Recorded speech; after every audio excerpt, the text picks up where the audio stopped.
Everyone, my name is Mel, and I'm here to talk to you about several ways to make your edgy OC less cringy and more cool. You know, like how you want them to look. I know, I've done it.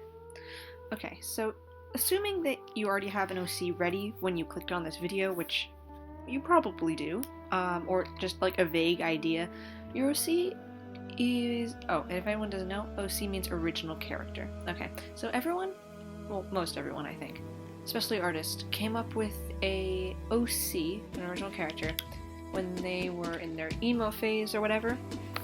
I know I certainly did. I came up with several.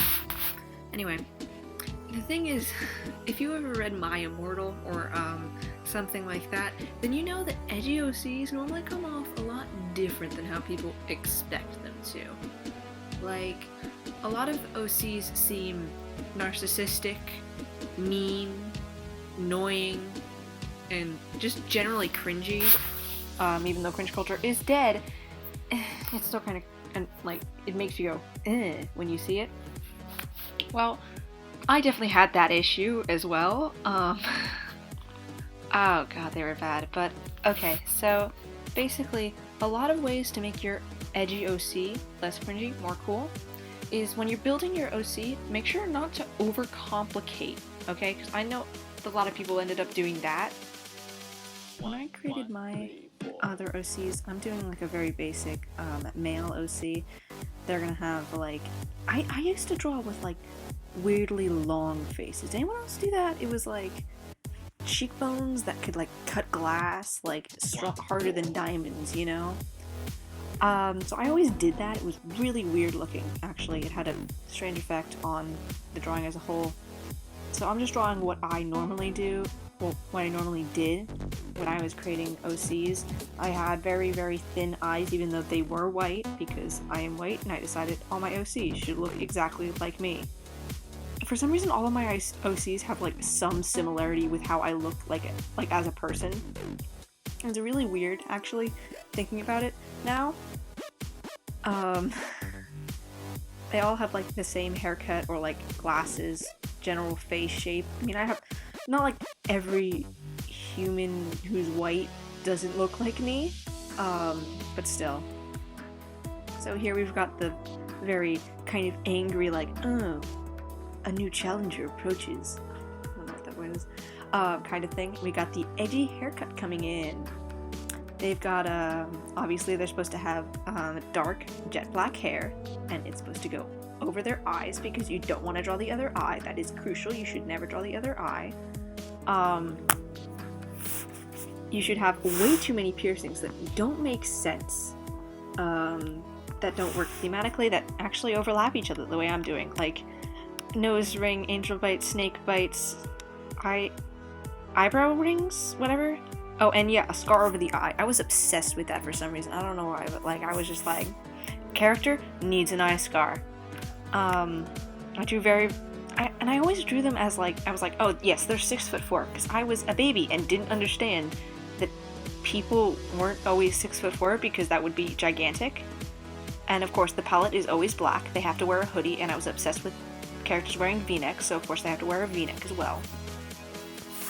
See, the thing is that you don't want your character to be, like, you can do cliches as much as you like. You're totally allowed to do whatever you want.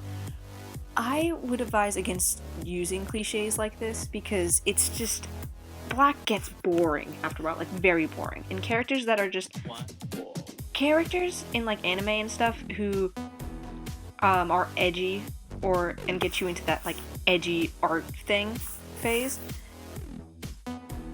they normally have like some kind of thing about them that makes them likable in some way. I've seen a lot that don't. Most of my characters didn't. They didn't like anything, they hated everyone, and they were just generally assholes to everyone. And I didn't even bother doing in a skin tone because they're supposed to be so pale that you can't even like see anything other than just like, they're basically translucent is what I'm saying. Yeah, so he likes nothing, and he hates happiness and life in general, because he's very, very edgy. You must understand this. He's way too cool for you. Now, generally, you want to make a character who feels like they exist, not a two-dimensional cardboard cutout of things that you think are cool. It's the big issue. Like, when you're creating a character, they need to feel three-dimensional. They need to feel like someone you could meet. You can take a few liberties, but they should feel like a person. A lot of mine didn't feel like a person. Okay, so I'm doing a character how I make my edgy OCs now. I don't make them very often, but, you know, I still feel the call to the void, as it were. Seriously, I really do. Like, every time I'm creating a character, I'm like, but how could this be edgier? It's, I've never gotten over it. Okay, so the eyes are a bit wider and stuff, so you can actually, like, see what's going on, because I love drawing eyes. I will never not love drawing eyes. It's something that I love. He's got less of a hate you face going on, and he's got, like, an actual expression. And of course, his face is kind of messed up right now. I'm gonna fix that in a second when I flip it, because, you know, if you're doing digitally, you should definitely, like, flip what you're drawing, because they do end... all of mine always end up being, like, weirdly slanted if I don't. So if you guys follow me on Instagram, you're probably gonna know who I'm drawing in a second.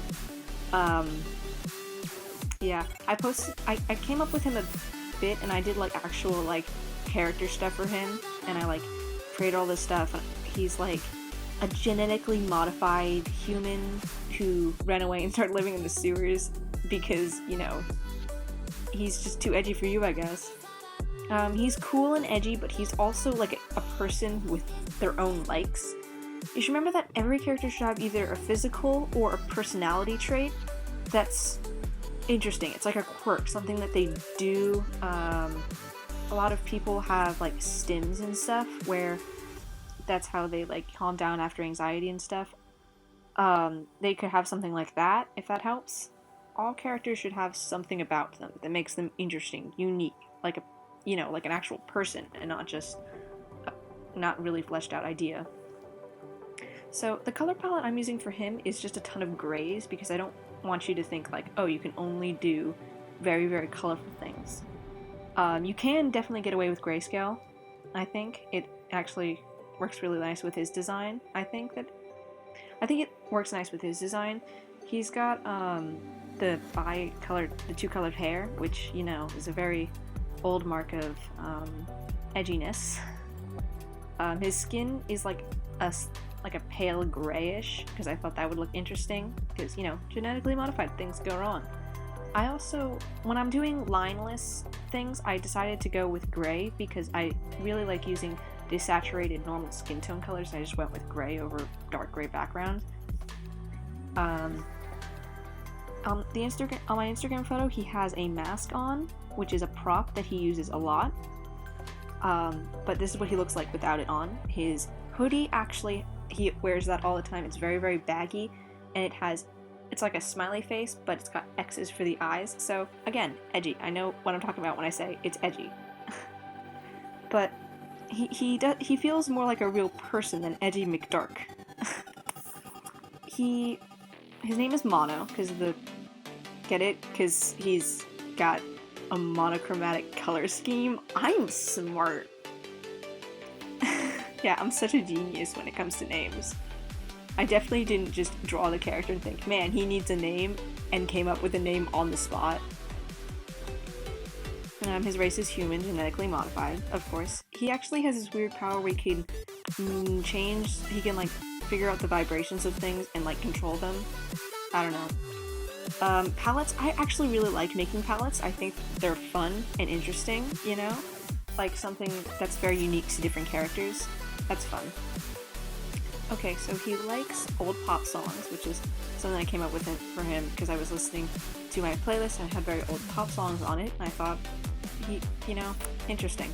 See, you should always have something that's weird and different about your character. Like, he likes old pop songs, like Katy Perry, Taylor Swift. I don't know so many pop artists. He likes flowers a lot, and he doesn't see the sun much, but he definitely likes roses. I have sketches of him with flowers behind his ears and picking up flowers. I think that it's an interesting character thing. Makes him a bit more relatable, because who doesn't like flowers? Psychopaths, that's who. He likes baggy clothes, because, I mean, who doesn't? Well, I don't really like baggy clothes that much, but I still wear them sometimes. That's fun. He dislikes needles, again, genetically modified. Obviously makes sense for that. He doesn't like new people, because, I mean, who does? I'm definitely not projecting my social anxiety onto my characters. And he also doesn't like the word yeehaw for some reason, which is like my favorite word. I thought it would be fun to create a character who vehemently hates the word that I use 90% of the time. Like, I'm doing something, I'm just like, yeehaw. I don't know, it's become like a habit at this point. I'm not even Southern. So he's got a prop, and it's obviously he's much more fleshed out than my other character, who is based off of literally every edgy OC that I've ever seen, and also a character that I had when I was through my edgy OC phase. So yeah, I hope you enjoyed this video and hope that it was somewhat instructional. If not, then I'm sorry, I guess I did a bad job. Go watch someone else. Check out my Instagram at whatisyourmalfunction. And I have no other social media except for a Tumblr, but I'm not telling you what it is. Goodbye!